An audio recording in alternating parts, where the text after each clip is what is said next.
motivation it's kind of a strange word because it doesn't really mean what we think it means.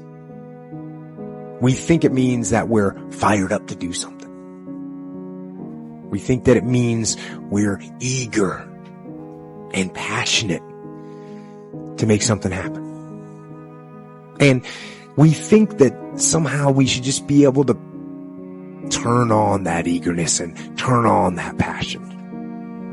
But we can't.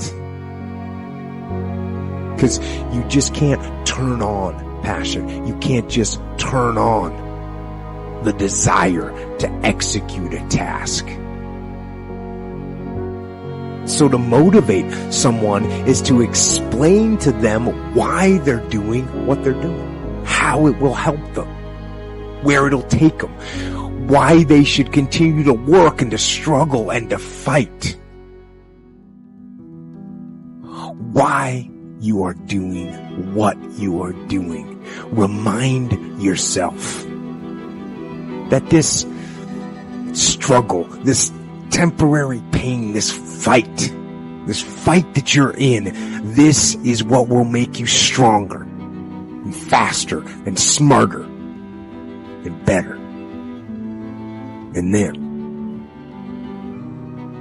with that motivation, go forward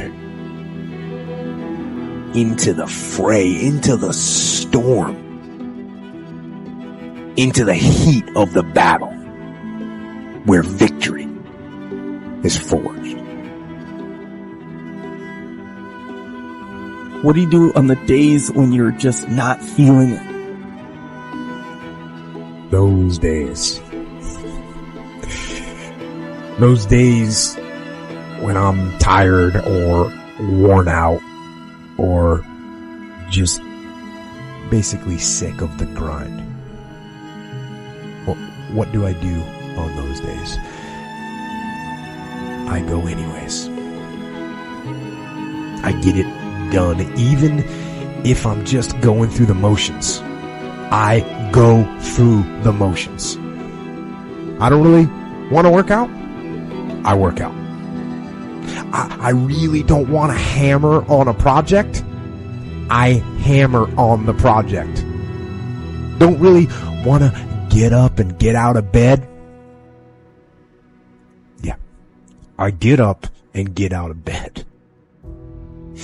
Now, these could be signals that you need some time off.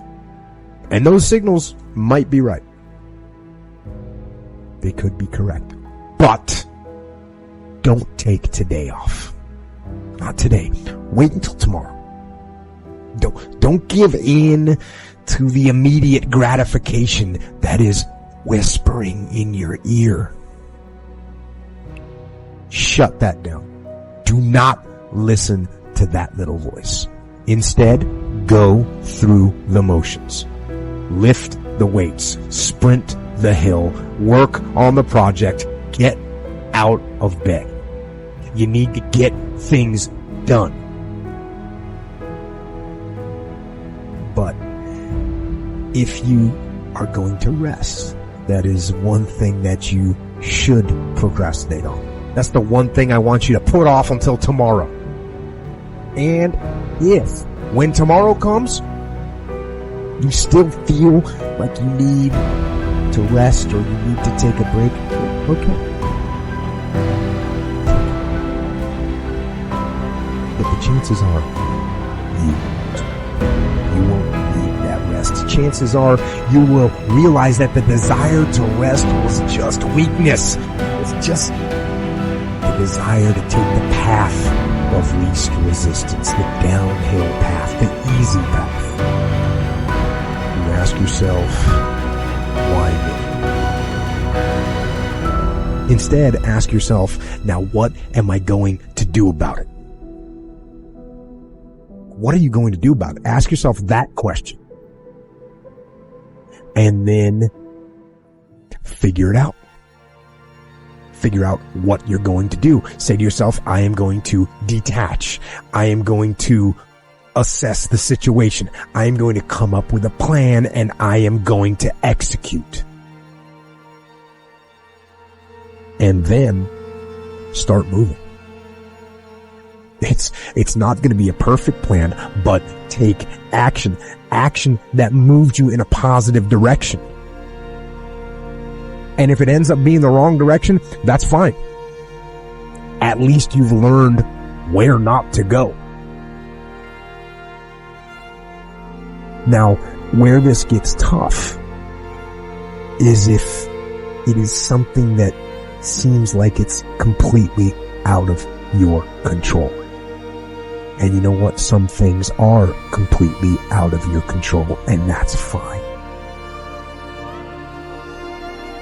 And when that happens, you ask yourself, what can I control? What can I control that will make this situation a little bit better? And then we go.